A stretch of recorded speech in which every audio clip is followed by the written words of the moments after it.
right. We have now been joined by our NASCAR Rally Series Auto Parts race winner from this evening's race. Once we finally had the opportunity to get it underway, we've officially been joined by Brandon Jones. Brandon, an exciting race altogether, but a really exciting few last laps there. Tell us from your perspective what those final laps look like from the driver's seat.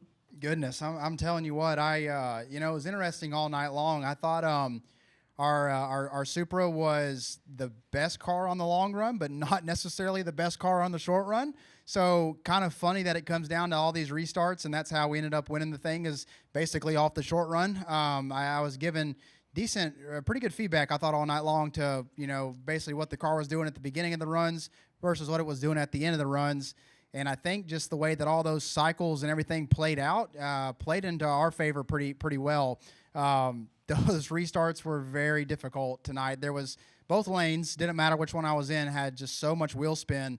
And it was a battle of just getting to the lead somehow, some way. I think that was so crucial tonight, trying to place your car out front, because there was so many times that guys would, maybe be just slightly better than us on the short run and be just slightly better than us on those restarts and would build a big gap. But then by the, 5 to 10 laps in, I'm starting to click off a tenth and a half-ish per lap better than they were, right? So I was a little bit worried when the 54 earlier got the lead and got so far out when me and Chase were battling each other hard back and forth. I was like, man, I think he's out of reach at this point. I mean, I was at full push on the car trying to catch him and hopefully make a mistake. And he was backing up to me quite a bit, but I was thinking I was running out of time pretty quick. So typically, I'm not a guy that hopes and prays for those cautions like that at the end, because I just know our cars they're not quite there on these restarts. It is interesting that the JRM Chevy stuff is slightly better than us on the restarts, and I think a little bit of it is engine, but some of it's just they have a little bit better short run performance. Now our cars on the long run, there's nobody better, and there's nobody that's that can kind of come to what we've got there on that aspect. But some of these races come down to the restarts, and so that is a difficult part of when you can't quite fire off with the very best. It just takes a very long time to get back to them. So really cool, I mean, to be resilient all day and just continue to have the mindset and of being the aggressor all night long. It's something that I work very hard at. It's not typically something in my driving style. I'm very, I don't want to say conservative is the right word as a driver, but I'm just very methodical and don't put myself typically in bad situations. Some guys, they just kind of hope and pray and go, and then they realize, oh, wow, I'm in a bad spot all of a sudden, right? So sometimes that wins you races, but I try to do my races off of logic sometimes. So the short run is something that I've constantly been working and pushing hard to get better at. So it was cool to see it kind of come to fruition tonight. All right, we'll go ahead and go to questions. If you have a question, raise your hand. We'll work to get a mic to you, and we'll start up front with Matt. Matt Weaver, motorsport.com. It seems like you and Sam have something. I mean, going back to last year and where you are and your experience level, and he is an engineer. Can you make a case now up to, I think, 6th in points that there's a pathway for you to be a legitimate championship threat this year? Yeah, our goal here over the next few weeks is to get to second. We were on our good path to get to second, and then we went to those pesky road courses, and we had a couple of bad ones, right? And so we went from literally 4th all the way back to 8th. But I knew it was like, okay, everybody's basically just getting tighter all of a sudden, right? A couple of us are having some bad weeks through those races. And so it wasn't like guys were getting so much farther away. It was like we were just kind of all getting now bunched up a little bit tighter in the points. So we can still get to second, and I think that's our goal. Justin's out of reach, I'm pretty sure, right, to get there. And so we're exiting him out of it. We're going to wait till the chase starts to kind of tackle the 7 car a little bit. But we're definitely making a push at it here over the next few weeks to try to achieve that goal. Yeah, I mean, me and Sam work very, very long, very close together, and we work long days together. I mean, this is not like a show up with him and just kind of wing it. I mean, we are every day, tons of simulation work. I'm basically the lead guy right now, trying to help this race team as the veteran of Joe Gibbs Racing, trying to give insight to these cars, and they've all got speed. I think Brent Cruz has shown a lot of speed. Our other 2 cars have got wins already.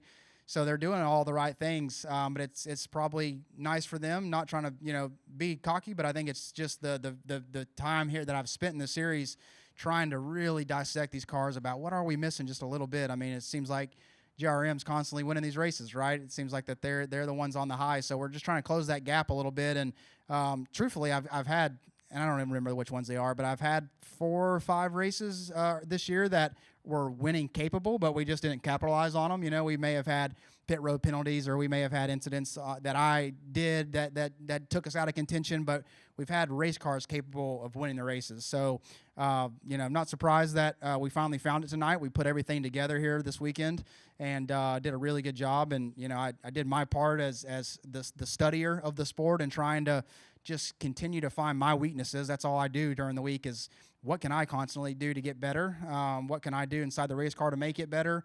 And, that was it was fun tonight because this was a track that you had to be very, I guess, mentally on it, right, to search around, find the grip. I was glued to that kind of diamond line like I like to run at Kansas, but I started having to move off of that later in the race as the balance changed. So I had to find grip and do different things there too to go get that. So this was a true team effort. I mean, everybody on pit road did their job.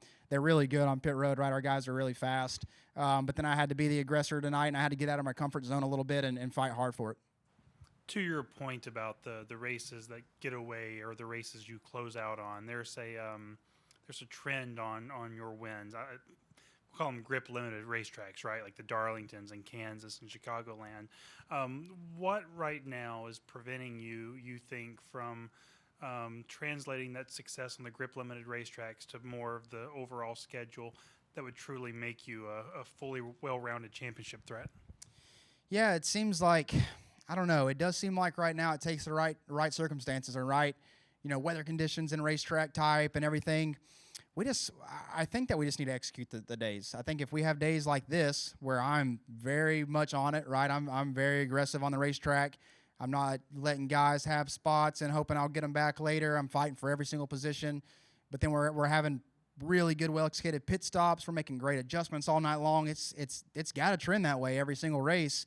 I think that's where you see the 7 car be so good, is that they just don't mess up very much, and they take advantage of the guys that do mess up, right? And so all it takes is one slip right now. I mean, we've got a lot of really competitive racers in the O'Reilly Series, in my opinion, and every time you make a mistake, you just can't recover from it. I mean, there's multiple tonight that you saw that the one car, take it for example, you're running out of gas and you never saw him for the rest of the night up there. I mean, he never got back to the front, but he leads the whole first stage or whatever and is super fast, right? So one little thing like that, one little miscalculation, one thing that you do wrong that takes you out, you're done. I mean, you can salvage a top 10 out of it, which we've done at a lot of these races, but to go win with mistakes, it's almost impossible currently.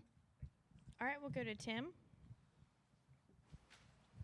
Tim Moore, Motorsports Day, you mentioned earlier the goal and so on of what you want to get towards the end of the regular season, but realistically at the end of this race, at least I think the number is 41, at least from third. So over the stretch of the next 4 races, do you think that's at least realistic to get to? Yeah, I mean, I definitely do, because some of these tracks that we're going to, right, you think of Atlanta coming up. It hasn't been the strongest racetrack for us as a company, but we've had a lot of good shots at it, I think, too, with the right circumstances. And I know our guys are not settling for second. They've gone to work over the last few weeks and trying to figure out, what the heck can we do to just make these, I guess, draft pack style tracks just a little bit better. So their aero department's going to work super hard. They're trying to exploit every little part on that race car right now and seeing how we can just get a little bit better at those tracks. So absolutely. I mean, I think that there's so much opportunity for people to have misfortune and get wrecked out of these places, and you take advantage of that. You keep track of the guys you're racing, throughout the day and see what's happening to their race, and then that kind of dictates how you do things, right? So Indy was a great one for us. Iowa, I mean, these are all really good racetracks that are coming up. So we just need to continue to have this mindset that we took today of just being confident in the room, being confident at the track. I know our guys are, and I know they're capable of this on a larger scale, right? And so sometimes it just takes a little long to get out of that rut. There's some guys that will certainly have a great beginning season, but they'll start to taper off at the end of the year. It's interesting how that kind of ebbs and flows a little bit throughout the year. So I think that this will be, a lot of confidence behind them. They saw how hard I worked. They saw how much I laid it out there to try to get this tonight. So that just feeds their fuel a little bit more. And we're already crazy hard workers, so it'll just make them dive into it even harder.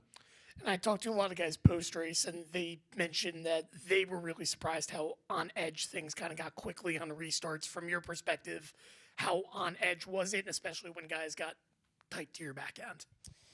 Yeah, early on in the race, I actually expected, not to take anything away from the field, but being 29th, I mean, our cars are capable, it's obviously capable of winning the race, right? So I had expected to drive up to not the front, but I expected to drive up through the field a little bit quicker than I was able to. And to your point, I was super on edge to start this race.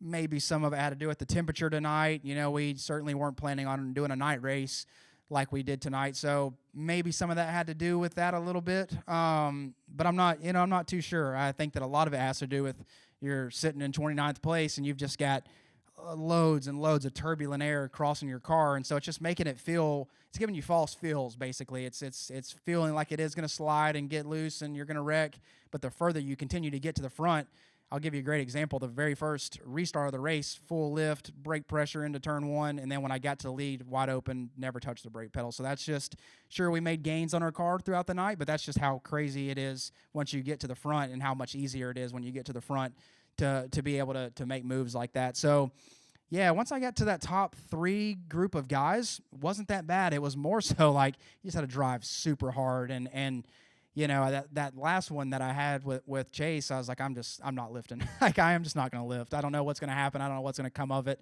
But Chase he was doing all the right things, but he was using me up hard too. There was a lot of times that he had a couple of big moments where he would just throttle up to the center and almost like, basically asked me to hit him in the right rear or lift a little bit. So I was like, okay, I mean, we're gonna run super hard for this. And so I did kind of the opposite, was going in the corner and tried to play chicken with him a little bit, I guess, and it paid off. I was glad my car stuck there. All right, go ahead. Ryan Kemner, the Racing Experts. Brandon, this is the first time since 2019, 2020 that you've chained together winning seasons. How does it feel to get back on the board in back-to-back seasons? Yeah, I love the group that I'm with. I think that's a lot of it. I mean, this team that's behind me, we all work collectively to make me better, and it's so much fun to have that support group. And we continue just to grow our driver development program. I know you guys have heard us mention Blake Cook and Trevor Bain. We continue just to make that program better over there too, as far as the driver development side goes. So I'm leaning on them a bunch. We're utilizing everything that we possibly can right now. We're even using iRacing for passing drills and restart drills. We're utilizing the Toyota Sim for our at-track stuff and the things that we want to work on with the car itself. And we're doing it, Monday through Wednesday. And then, Thursday is kind of an off day, and then we're traveling Friday. And so there's not much free time currently, but it makes these wins that much better because you just know how much time you're putting into this, how many hours you're putting into it. And I think as a veteran of the sport, I look at Denny, for example. He is one of the best studiers I think that the Cup Series currently has. And so, I don't know what he looks at, and I don't know all the things that he does, but I try to model that mindset a little bit off of that. As the young guys are fearless. They hang their cars out a bunch. They're going to put themselves in very tricky situations, and so I've got to now kind of jump back on the horse here a little bit and say, what can I do to maybe outsmart them, or what can I do to be just a little bit better? And it's all about building all the little tools in your toolbox inside that race car, because there's not many things that you can do, right? You've got 2 pedals and a steering wheel, and that's about it. Maybe some brake bias at times, but that is the only thing that you have inside that car to change. That's the cool thing about, I think, NASCAR racing. They're very old school, right? They're not a modern sports car. You don't have all the different things that you can do. So it's all driver technique, and it's all the way that you're getting in the corners. And so that's all I'm doing all during the week. I'm just constantly practicing all these little things. So when I get here, I can remember and I can rely on that and say, oh, I remember I was doing this in the simulator, or I had learned this off of somebody else's SMT data or something, and try to utilize it. I think that's the next hard part of that is, sure, you can see what they're doing, but putting it into practice and making it your own, that's another thing. So it's something that's taken a long time to figure out how to do. Got a question on this side? Okay. And then we'll come back to Steven. Mitchell Brewer, Black Hat Sports. Brandon, what does it mean to get a 4th of July win on your resume? Yeah, that's special. I mean, I thought it was a long shot, but I love this nation. I love our military, and so I thought the Coronado thing was so awesome. And I'm like, it's probably out of reach, but I really wanted to win that race just for the cool factor and for the military factor of it. But this one I will take this one over that one. I think, right? I mean, this one helped pay off for how painful that went for us. I think throughout the day because. Yeah, just really, really cool. The pit crew guy said that I was doing my last little burnout with like 8 seconds left of the daylight to kind of capitalize on July 4th. So yeah, it means a lot, man. It really does. I think that this is, I definitely believe this is the greatest nation on the earth, and it's so cool to be able to celebrate 250 with a dub like this. All right, Steven, go ahead. Steven Stump, Frontiers.com. Brandon, you started 29th today, which is the lowest starting spot for a winner in a O'Reilly Chicagoland race since 2004. With all the talk coming in today about, how many lanes, how many grooves would there be, what would the raceability of the track be like, what was the process of driving through the field and making passes in general? Was it easier than you thought it would be? It was actually a lot harder than I thought it would be. I mentioned earlier that turbulent air from being back there, but that's truly what made it. I was like, man, my aero balance is just not there tonight. It was so difficult that far back to get going. I mean, I was legitimately stuck in 29th for a couple laps until it started to single out a little bit and the groove started to move around some and I could get out of people's wakes a little bit. But when it was early on in the race and I had to, basically run the bottom, that was the preferred lane, man, my car just did not like it at all. And I was, not that I was worried, but I'm like, ooh, this is a little different than I felt here all weekend. So it was pretty difficult. It really was. And even though the racetrack moved around and even though the lanes came in, it still kind of would refire towards the bottom of the track, right? So you would go up there on sticker tires to that middle or in third lane, but at that point you're just adding distance to the racetrack, right? You're allowing them to run a shorter radius and they have more grip down there. So it just so difficult on those stickers to maneuver the car a little bit. But what I do enjoy about multi-groove racing like this is once a tire does wear out, that's where you start getting these lanes to kick in, and you got to get creative of, utilizing the seams, utilizing those patches everywhere on the racetrack, and trying to get creative of how you make lap time. But it makes the short run not as easy, I guess. I mean, it was tough to get going up there, but kind of typical 20-team fashion, I think that we did a really good job today of like, I just keep saying it, but executing the day, right, of not panicking back there. We kind of got by a couple of guys. We finally got into a rhythm. We made great changes on the car. We had really good pit stops that allowed us to keep passing guys. So that's really the key to those races like that is don't get in a hurry early on and put yourself in a situation to tear up a car because it was obviously, capable of winning tonight. So that would have been really bad right on my end if I would have gotten really, impatient tonight early on in the race and put myself in a situation to get wrecked with a car that was capable of winning. So I had to keep that in the back of my mind. I knew we had a great practice session earlier in the day, so I was like, let's just not put ourselves in a situation to do that. Let's rely on pit crew and let's rely on some guys to fall out a little bit here. And we just did a great job of steadily climbing all night long. And the guys never had a mistake. They continued, honestly, to get better, I think, throughout the night as far as our pit stops went. So, yeah, we found ourselves being the most consistent of the bunch, I think, to get track position. But it was certainly not easy. At times it was a little disconcerting at times because it was like, man, I don't know if we can get up there, right, with the balance that we've got. But, yeah, it was certainly really well executed on all halves. All right, we'll take one final question here. Okay, Adam Runkin, the Racing Experts. Brandon, a big topic that's been coming up all year regarding schedule is the possibility of returning to the Chicago Street Race. After racing tonight and winning the race here at Chicagoland, would you still be open to going back to the Chicago Street Race or potentially racing both here and there in the same year? Oh, I would hate to see we lose this racetrack over the street course. It's just not my style of racing, right? I think it does put on a great show. I think it is exciting to watch. The last race that we had there was certainly by far our best, but it's taken a long time to figure out these road courses. It's certainly a street course of all things. So yeah, I would not want to see the two of them swap, but I think to your point, it'd be cool to maybe do both, or maybe in the future see all of these street courses have their time that they come and go, right? Of one year we'll do Chicago, maybe one year you do the San Diego course, and you keep flopping them. You know, I think that would be a unique scenario to do. But yeah, I'm not a lobbyist typically for the road courses over ovals. I'm an oval racer at heart, so it's a task that I've certainly challenged myself to get better at and put a lot of effort into it. But it's just tough. You can't test. You can't take these cars anywhere. You can't go practice them. So it's hard to get better at that craft whenever you're relying on basically computers to teach you. And one more final thought. After once you got to start finish line following burnout, I noticed you did the bow in honor of Kyle Busch. Like, talk a little bit about paying tribute to Kyle with that. Yeah, I think about the last race we had here, right? I mean, it was the Kyle show, and it was an epic battle between all of them, right? So it was. I think that he meant a lot to this racetrack. He did a lot of really cool things, and I you guys know, but I raced for Kyle at his truck team and got my first Truck Series win there. So I was, I don't want to say I was just best friends with KB, but I was certainly close with him. I got to know him really well. I'd sat in multiple meetings with him as far as our competition meetings go, and learned a lot off of him. I do a lot of things on pit road that no one's ever heard of because of Kyle, as far as how I work my feet and different things. So he was someone that I leaned on for questions, for off the wall questions, for the really hard to answer questions. I would always go to Kyle for those difficult ones. So yeah, it was really, really cool to be able to do that. All right, thank you, Brandon.